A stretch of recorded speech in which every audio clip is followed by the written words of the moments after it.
आपल्या घरातलं वातावरण कधी बदलणार आहे कोण जाणे। माझं तर ना स्वयंपाकात सुद्धा मन लागत नाहीये हो। हो ग, मी तुला सांगतो ना वच्छे, हा जो दिगू शोधायला गेलाय ना ते सुद्धा ह्या घरचे संस्कार बरं का। हा, आणि आता सखूने कुठे जाऊन जीव बीव तर दिला नसेल ना, हेच शोधायला गेलाय तो। पण सगळ्यात आधी आपल्या मनात काय येतं की सखू नदीवर जीव द्यायला तर गेली नसेल ना। नाही म्हणजे मागचं आठवते ना, ती नदीवरच गेली होती।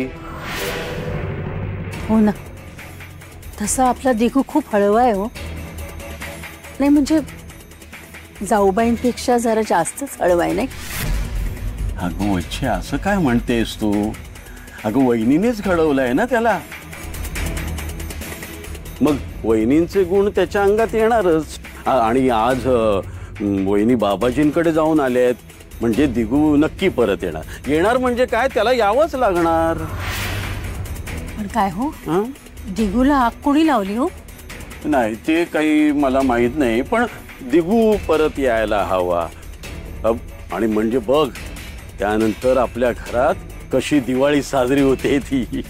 पुन्हा कशी दिवाळी होईल? असं कसं म्हणतेस तू वच्छे? अगं दिगू परत आला तर मागोमाग माणिक सुद्धा घरात येईल, आणि माणिक आली तर मग ती माणिक मोती घेऊन येईल, पैसा अडका घेऊन येईल, सुख समृद्धी घेऊन येईल। मग दिवाळीच नाही का ती? मी बरोबर बोलतोय ना वहिनी?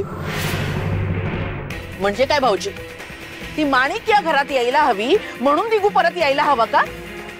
जाऊबाई, कुणी दिगूला आग लावली हे हवं होतं ना? सांगते, माणिक आणि अंबिकेनेच ही दिगूला आग लावली आहे, आणि हे रामायण खटलंय। अहो पण ती पोर पण आशेवर आहे हो। तिचं मला काहीच सांगू नका। दिगू मला हवाय ते मी त्याची आई आहे म्हणून। आई म्हणजे काय ठाऊक आहे का तुम्हाला? नाही, तुम्ही समजूच शकत नाही।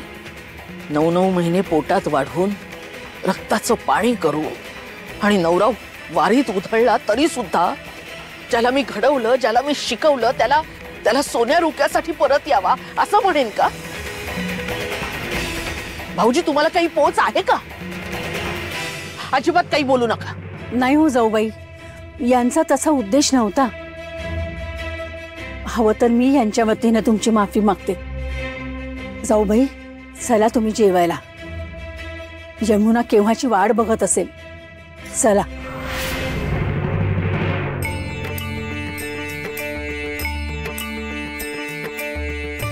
हा सखू, मागल्या वेळी उमाई होत्या, आजी होत्या, तेव्हा आजींनी तुला बजावलेलं ना की मला झुणका भाकर वाढ, ते लक्षात ठेवून आज केलेलं दिसतोय।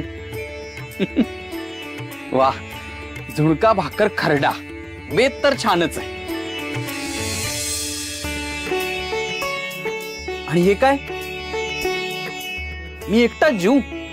अगं आपण बरोबर जीवूया ना, दोघच तर आहोत, त्यात काय मागे पुढे बसायचं?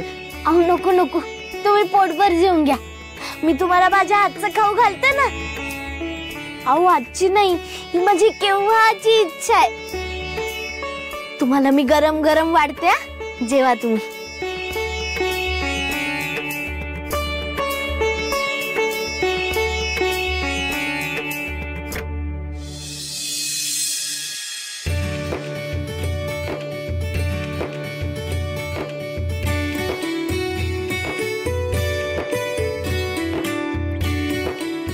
वा, सखू छानच आहेत। तुझ्या उमाई सारखीच तुझ्या हाताला चव आहे।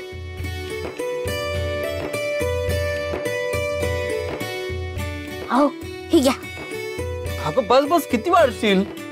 अहो मी काही मोठ्या भाकऱ्या नाही केल्यात, छोट्या छोट्याच आहेत। अहो अजून एक तरी जाईल, घ्या। पुरे पुरे, खूप खाल्लंय मी। अगं खरं तर नेहमीपेक्षा जरा जास्तच जेवलोय।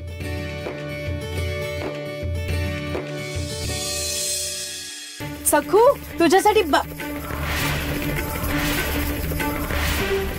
अगो बाई, दिगुशेठ आलेत का? म्हणजे या घरचे जावई बापू आलेत की? कसं का म्हणतेस भामाताई? तू माझी मावस बहीण, आहो जाऊ काय करतेस तू? गधड्या, भाऊ बिजेला आला नाहीस आणि आत्ता येतोयस, मग काय बोलणार? पण दिगू, तू सांगून आलायस ना का पळून आलायस? रमा मावशी जेवायची नाही हा? आठवतंय ना, श्रीधर पंत निघून गेले तेव्हा 8 दिवस उपाशी होती ती.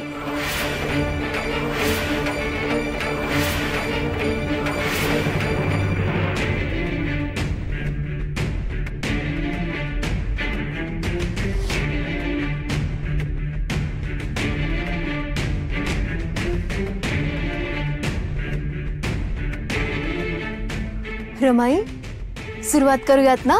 अगं काकूनी बघ 2-2 भाज्या, 2-2 कोशिंबिरी, सगळं अगदी तुला हवं तसं सागरे संगीत केलंय हो.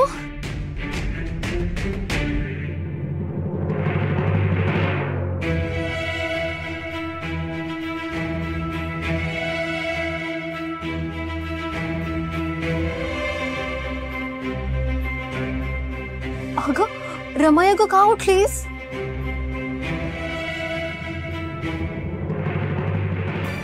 यालाच भोग म्हणतात. आधी नवरा टाळ वाजवत संसार सोडून निघून गेला आणि आता मुलगा बायकोच्या मागे खुळावलाय आणि निघून गेला.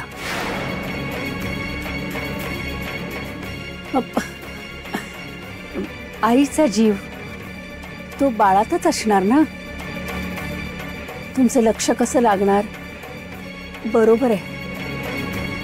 अगं पण बाबाजींनी शब्द दिलाय ना, तो येणार.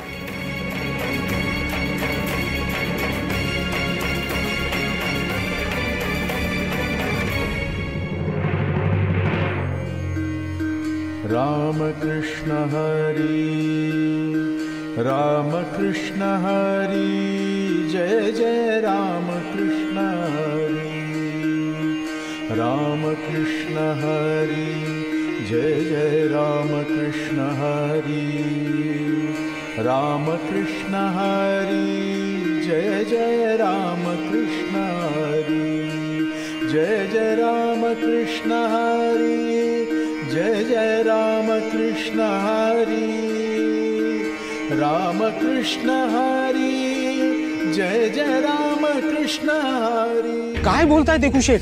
पंत तर केव्हाच परत आलेत आणि जेव्हा ते परत आले तेव्हा माझ्या घरी थांबूनच गेले होते.